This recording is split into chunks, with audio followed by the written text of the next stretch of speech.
5:13.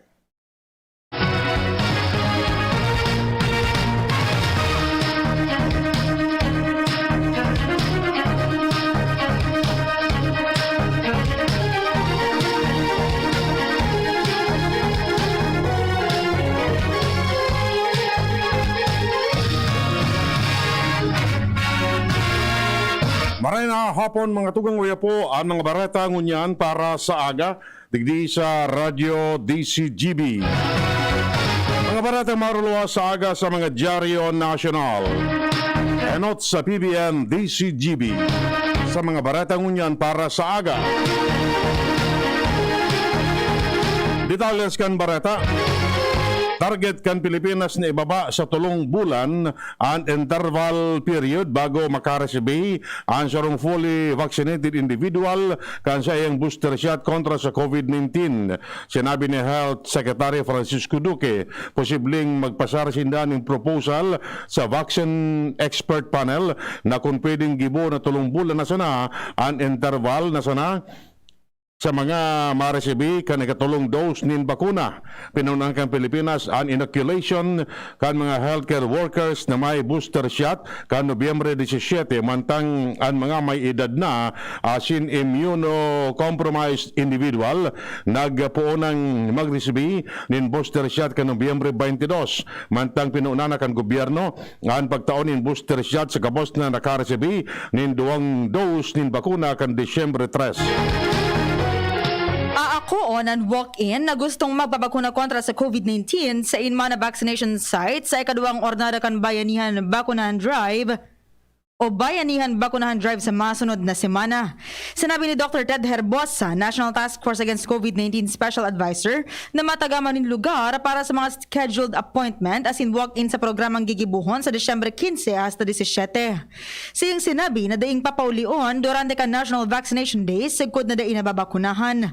Siyang tinawanin doon na kung maduman o magduman sa vaccination site, dapat matudukanin bakunaan si isay man na personang presente sa lugar. Inaprobaran ni Presidente Rodrigo Duterte ang contingency fund o dagdag na fundo na hinagad kan mga healthcare workers. Sigun kay Treatment SAR as in Health Under Secretary Leopoldo Vega, nasa 426,000 pang healthcare workers and the ipa nakakaresebi kan sa indang meals, accommodation, asin transportation o mat allowances poon ungunyan na may COVID-19 pandemic. Sinabi niyang sa masunod na semana, pigdalauman na may papaluwas na ninda ang 1.5 milyones pesos na contingency fund na hali sa Office of the President.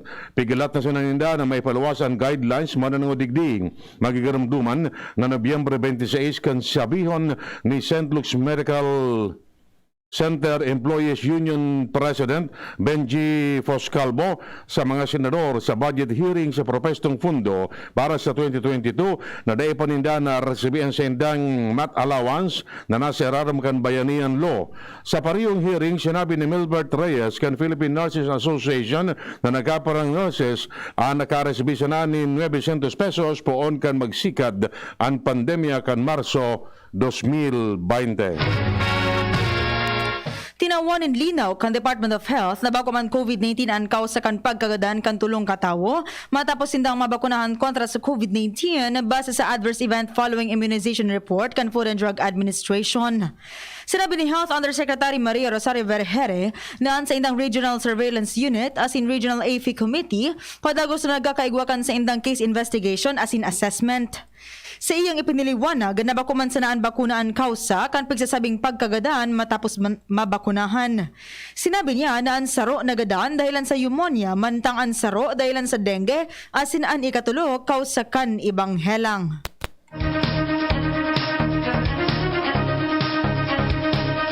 Meras ng iba pa detalles kamareta, nagtutubod ang Department of Health na ligtas ng magpakonsulta sa mga hospital darakan padagos na pagbaba kan kaso ng COVID-19 sa nasyon.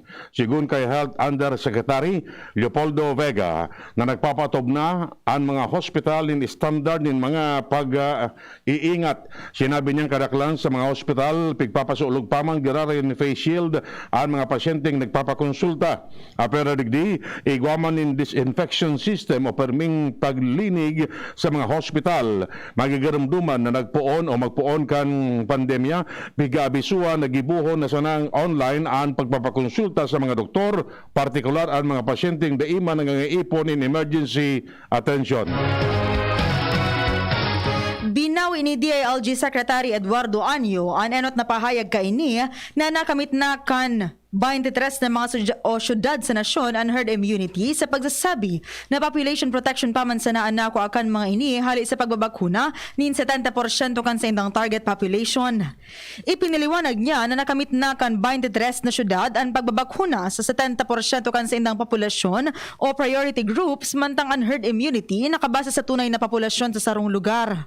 Sinabi niya na kinakaipuhan pang magbakuna sa iba pang local government units para masiguro ang proteksyon kan gabos.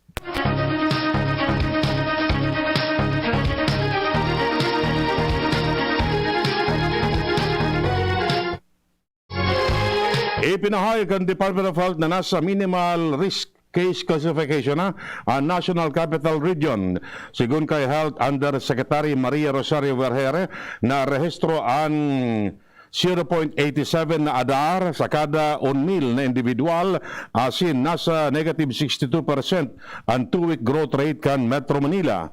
Sinabi pa ni Vergere na ang gabos na lugar na nasa NCR nasa minimal sa good low risk case classification na may negative 2-week growth rate. Kaya ba nandigdi ang mga syudad kan San Juan, Las Piñas, Taguig, Pasay, Mandaluyong, Pasig, Quezon City, Makati, Parañaque, Manila, Valenzuela, Navotas, Marikina, Malabon, Muntinlupa, Caloocan, Pateros. Maabot sa sobra sa 36 milyones katawo ang fully vaccinated na kontra sa COVID-19 sa nasyon. Sinabi ni Cabinet Secretary at Acting Presidential Spokesman Carlo Alexi Nograles na nasa 95 milyones dosis ng bakuna ang naitudok na sa mga Pilipino. Mantang sobra sa 54 milyones man ang nakaresibin first dose nin bakuna. Dagdag pa ni Nograles na 600,000 ang naturukan nin booster shot. Tiwala si Nograles na may suficienteng supply nin bakuna asin fundo ang gobyerno para sa pagtudok nin ikatulong dose o ang booster shot. Bakunado na nasa 1.8 milyones na mga estudyantes asin sobra sa 239,000 na personahe sa higher education kontra sa COVID-19. Sinabi kan Commission on Higher Education na inibase sa vaccination update na nagahali sa mga rehiyon. Sa kabilugan, igwani na 7,795 na mga estudyante sa tertiary level kung saan 1,839,846 na mga estudyante sa ibang higher education institution ang bakunado na kontra sa COVID-19. Idinagdag pa man kan SHED na ang vaccination rate sa teaching as in non-teaching personnel sa mga HIEs sa padagos na naglalangkaw.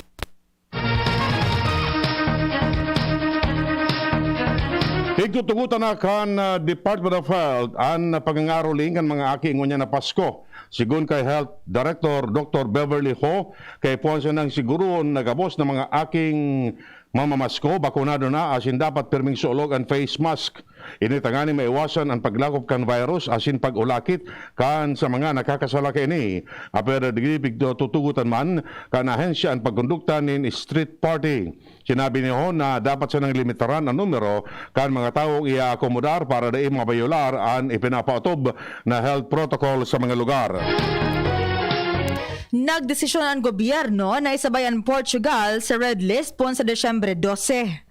Ang Red List, iyon listahan kan mga nasyon na pigsasabing high risk para sa COVID-19 pon sa Desyembre 12.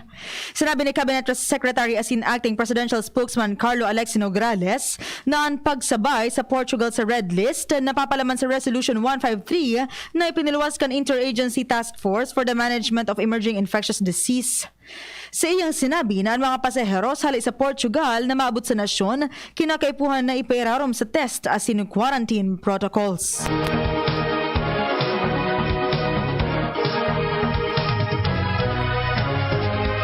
Mayroon restante ipapanditales kan Bareta.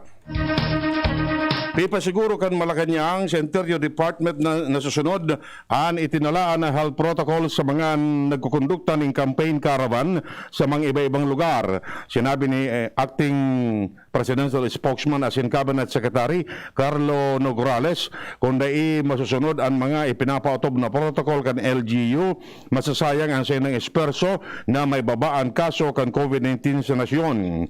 Meron na nangapudan man ang gobyerno sa publiko na mag-ingat sa pag-atendir sa mga caravan para dai maging kausa kan super spreader event kan virus. Siguradong bakunado asin protektado kontra COVID-19.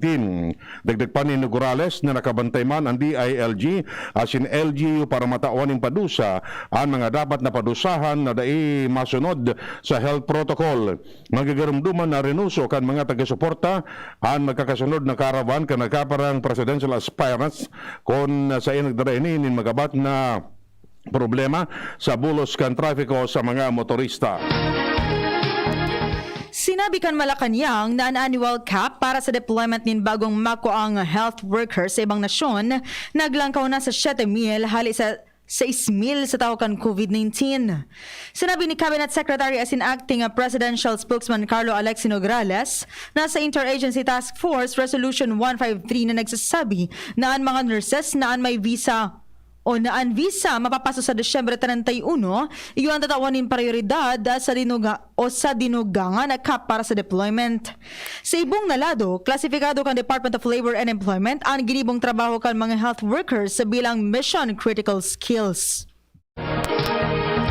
Inaprobara na kan Interagency Task Force ang pagkondukta ni nationwide mock election sa Desyembre 29, inibilang preparasyon sa 2022 national as in local election na nakatalaan managibuhon sa Mayo 9 kan masunod na taon. Sinabi ni Acting Presidential Spokesman Carlo Nograles na kamauotan kanina masiguro ang kaligtasan as in epektibong pagpapautob kan eleksyon sa masunod na taon. Magagarumduman na nagkondukta ang COMELEC nin voting simulation sa San Juan City kan Oktubre 23.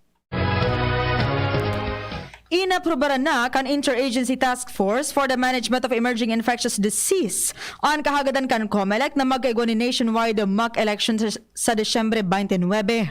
Ang nationwide mock election may kamabutan man na masiguro ang ligtas as in epektibong kondukta kan local as in national election sa masunod na taon. Sinabi ni Cabinet Secretary as in acting Presidential Spokesman Carlo Alexi Nograles na inaprobaran kan IATF ang rekomendasyon kan Technical Working Group. Enot kay ni sinabi ni COMELEC Director Teofisto Elnas na ang mock election iyon end-to-end demonstration kan interong proseso kan eleksyon pon sa precinct level sagkod sa transmission of votes sa National Board of Canvassers. Tutukaron kan Interagency Task Force asin mga piling ahensya kan gobyerno ang apelasyon kan sarong grupo ng provincial bus operators na gibo ng full operation ang biyahe sa Kapaskuhan. Sinabi ni Acting Presidential Spokesman asin Cabinet Secretary Carlo Nograles na pag-urulayan ang nagarangay asin issue ka nasabing grupo para magibo ini sa lalong madaling panahon.